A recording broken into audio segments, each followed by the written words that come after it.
జై వీరబ్రహ్మ జై గోవిందమాంబ జై. నేను మీ కృష్ణమాచార్య. శ్రీ బ్రహ్మపదం. గోచరవశాత్తు ఉన్న గ్రహగతుల్ని గవ ప్రశ్నను క్రోడీకరించుకుని 2026 సంవత్సరం జూన్ మాసం సింహరాశి వారి యొక్క రాశిఫలం. శివాయ బ్రహ్మణే నమ. వీరబ్రహ్మేంద్ర స్వామినే నమో నమ.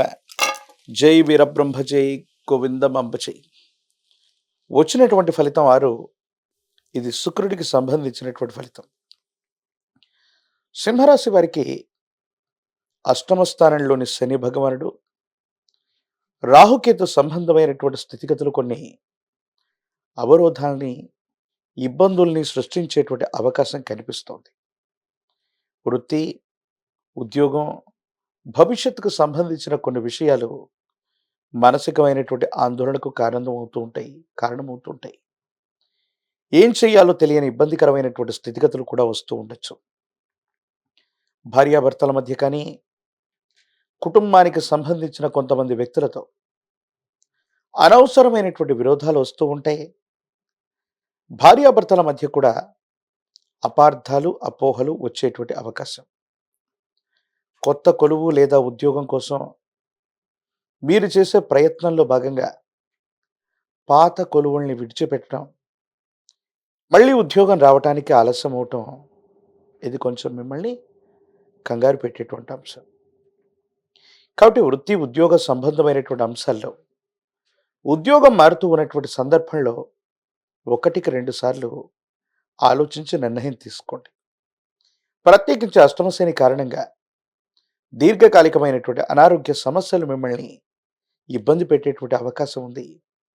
కండరాలు, ఎముకలు, కీళ్లకు సంబంధించినటువంటి అనారోగ్యం కూడా మిమ్మల్ని ఇబ్బంది కలిగించే అవకాశం ఉంది. ధనం వస్తుంది, కానీ కొన్ని పరిస్థితుల నేపథ్యంలో అంతకు మించి వృధా ఖర్చుల రూపంలో ధనం మొత్తం ఖర్చు అయిపోవటం వల్ల ఏమీ చేయలేనటువంటి నిస్సహాయమైన స్థితికి మనం వస్తూ ఉంటాం. ఒక్కో సందర్భంలో మీ ప్రమేయం లేకపోయినప్పటికీ కూడా కొంతమంది వ్యక్తులతో అనవసరమైనటువంటి విరోధాలు రావడం, స్నేహితులు, సన్నిహితులు, మీ వాళ్ళు అనుకుంటున్నటువంటి కొంతమంది వ్యక్తులతో విరోధపూరితమైనటువంటి పరిస్థితులు కూడా మిమ్మల్ని ఇబ్బంది పెట్టే అవకాశం ఉంది. సంతాన సంబంధమైనటువంటి పరిస్థితులు బాగున్నప్పటికీ కూడా కొన్ని విషయాల్లో సంతానం మీ మాట వినకపోవటం, వాళ్ళ స్వయంకృత అపరాధాల వల్ల లేదా వాళ్ళ సొంత నిర్ణయాల వల్ల వాళ్ళకి చిన్న చిన్న కష్టాలు ఏర్పడటం. ఒకవైపు జీవిత ధర్మపత్ని అవ్వచ్చు, మరోవైపు కుటుంబానికి సంబంధించిన సంతానం అవ్వచ్చు. కొన్ని విషయాల్లో మీ మాట వినకపోవటం మానసికమైనటువంటి ఆందోళనకు కారణమవుతుంది. ఏది ఏమైనప్పటికీ కూడా అష్టమ శనిలో కూడా కొంచెం ఓర్పు, ఏకాగ్రతని వహిస్తే మాత్రం మిశ్రమమైన ఫలితాలు కూడా అద్భుతంగా, సానుకూలంగా మారే అవకాశం ఉంది. కానీ ఆ ఓర్పు, నేర్పు లేకపోవటం, కొంచెం అహంకారపూరితమైనటువంటి ధోరణి, కోపం, ఉన్నది ఉన్నట్టుగా ముఖం మీద మాట్లాడే తత్వం కొంతమంది వ్యక్తులతో మీకు విరోధాన్ని ఇచ్చేటువంటి అవకాశం కనిపిస్తూ ఉంటుంది. జీవితంలో మన చుట్టూ ఉన్నటువంటి వాళ్ళు చాలా ఉన్నతమైనటువంటి స్థితిగతుల్లో స్థిరపడిపోయారు.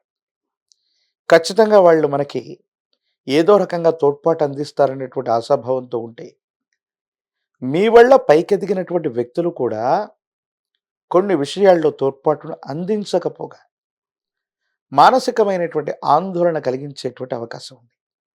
ఇది కూడా మానసికమైనటువంటి సంఘర్షణకు కారణమవుతుంది. ఈ రాశిలో ఉన్నటువంటి రాజకీయ నాయకులకి కొంతకాలం పదవుల కోసం వేచి చూడాల్సిన పరిస్థితి ఏర్పడవచ్చు.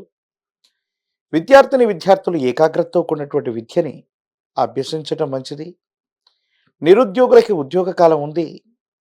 వివాహం కానటువంటి స్త్రీ పురుషులకి సానుకూలవంతమైనటువంటి స్థితిగతులే ఉన్నాయి. అయితే అనునిత్యం కూడా ఈ మిశ్రమమైనటువంటి ఫలితాల్లో కూడా అది ఆర్థిక, ఆరోగ్యపరమైనటువంటి అంశాల్లో మరిన్ని సానుకూలవంతమైన స్థితిగతులు రావటానికి ఆదిత్య హృదయాన్ని పారాయణ చేయండి. ఆదిత్య హృదయాన్ని పారాయణ చేయటం అద్భుతమైన ఫలితాలకు కారణమవుతుంది. యోగదాయకమైనటువంటి స్థితిగతులు మీకు లభిస్తాయి. అత్యంత అనుకూలవంతమైనటువంటి మార్పులు మీరు పొందే అవకాశం ఉంది.